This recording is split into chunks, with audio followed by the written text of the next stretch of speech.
তো বন্ধুরা এখন আমরা তালসারি ভিজে নেমেছি, দেখতেই পাচ্ছ সবকটা বাইক নামানো রয়েছে। তো সেটা একটু আপনাদের দেখাচ্ছি, তারপর ইকো আমরা এনজয় করেছি। তো দেখতেই পাচ্ছ আমাদের যে 4টে বাইক গিয়েছিলাম, তো সেই 4টে বাইকে এখানে রয়েছে একটা হান্টার, একটা 220 আছে, একটা পালসার আর একটা N160 আছে।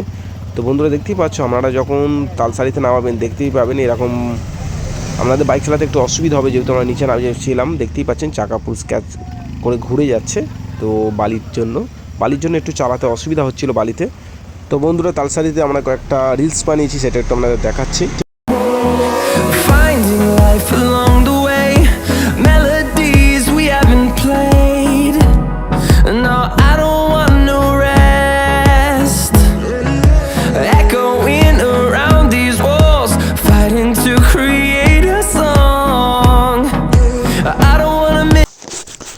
তো বন্ধুরা আমরা এখানে একটু বাইক চালাচ্ছিলাম, তো দেখতেই পাচ্ছ আমি বাইকে বসে যাচ্ছি।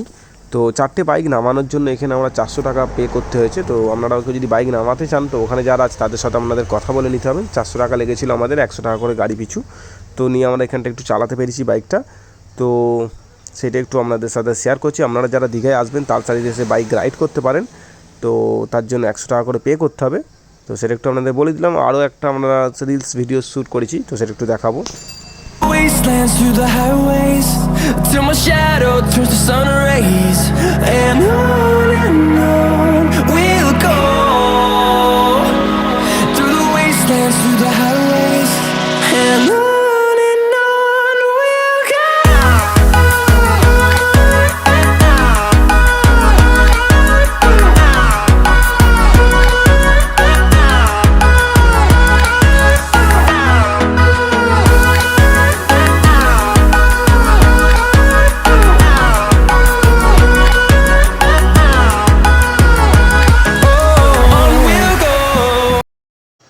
তো বন্ধুরা এই রিলস ভিডিওগুলো আমার ইউটিউবে আসবে, আপনারা চেক করলে হয়তো বুঝতে পারবেন, পরে আসবে।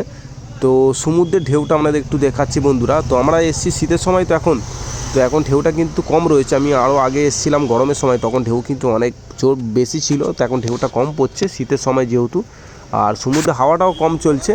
আগে গরমের সময় এসেছিলাম প্রচুর হাওয়া বয়ে দেখেছি।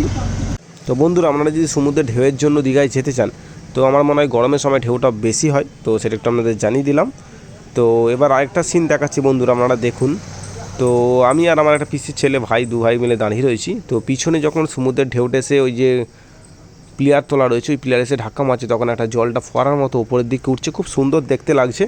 তো আপনাদের একটুখানি ক্যাপশানটা তুলছি, তো সেটা একটু আপনাদের সাথে শেয়ার করছি বন্ধুরা। তো আপনারাও এলে এইসব জায়গাগুলো ঘুরে যেতে পারেন, এগুলো সমুদ্রের ধারেই আছে দীঘাতে।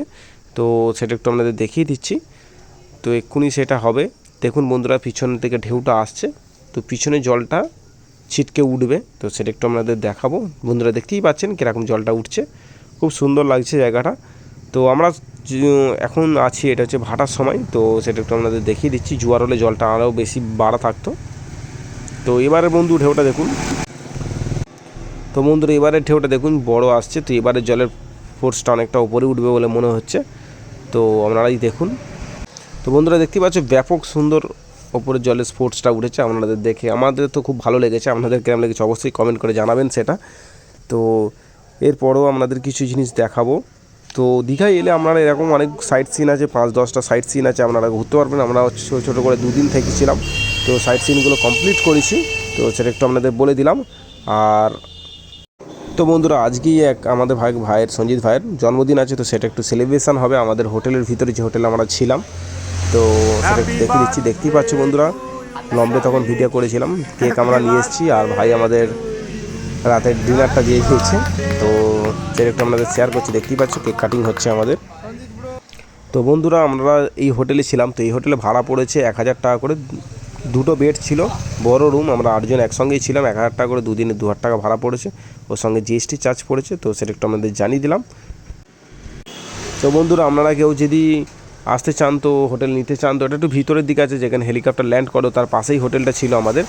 হোটেলটার নাম ছিল কাকাতুয়া গেস্ট হাউস। তো সেটা একটু বলছিলাম, আপনারা কেউ যদি নম্বর চান আমাকে কমেন্ট করতে পারেন, আমি নম্বরটা দিয়ে দিতে পারবো। তো কম টাকায় যদি আপনারা নিতে চান, সমুদ্র থেকে একটু দূরে, কিন্তু আপনারা কম টাকায় হোটেল পেয়ে যাবেন, ওদের ব্যবহারও ভালো। তো এবার আমরা বাড়ির দিকে রওনা দিচ্ছি বন্ধুরা। দেখতেই পাচ্ছ আমরা হান্টার নিয়ে বেরিয়ে যাচ্ছি। সামনে 220 রয়েছে দাদার গাড়ি, পিছনে ভাইদের N160 পালসার রয়েছে। তো আজকে এইটুকুই ভিডিওটা। তো বন্ধুরা আমাদের হান্টার টোটাল চলেছে দীঘা যাওয়া আসা 450 কিলোমিটার। তো আমাদের হান্টারের তেল খেয়েছে ওই 1400 টাকার একটু উপরে, মানে 1500 টাকার ভিতরে তেল খেয়েছে। তো সেটা একটু আপনাদের জানিয়ে দিলাম। তো আপনারা কেউ যদি হান্টার নিয়ে যেতে চান তো 1500 টাকার মধ্যে তেল আপনাদের হয়ে যাবে কলকাতা থেকে দীঘা। তো সেটা একটু জানিয়ে দিলাম। আর অন্য বাইকগুলো 100-200 টাকা করে কম তেল খেয়েছে আমাদের থেকে। তো সেটা আমি জেনেছি 200-300 টাকা কম খেয়েছে, 1100-1200 টাকা এরকম তেল লেগেছে। তো সেটা একটু আপনাদের জানিয়ে দিলাম বন্ধুরা। তো আপনারা চাইলে অন্য বাইক নিয়েও যেতে পারেন, তো সেটা একটু বলে দিলাম। তো আমরা বাড়ির দিকে রওনা দিয়ে দিয়েছি। তো বন্ধুরা অন্য বাইকগুলো 200-100 করে কম খেয়েছে, তো আমাদের বাইকটা একটু বেশি খেয়েছে, হান্টার 350 মানে 3.5 সিসি ইঞ্জিন বলে। তো সেটা একটু বলে দিলাম। আমরা হাই রোড দিয়ে বাড়ির দিকে রওনা দিয়ে দিয়েছি। তো আজকে ভিডিও এটুকুই ছিল। তো আমাদের কিছু ক্লিপস দেখালাম, কিরম লেগেছে অবশ্যই বন্ধুরা কমেন্ট করে সেটা জানাবেন।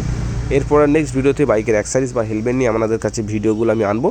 তো সেটা একটু আপনাদের জানিয়ে দিলাম। তো ভিডিওটা এখানেই শেষ করছি। তো গুড বাই।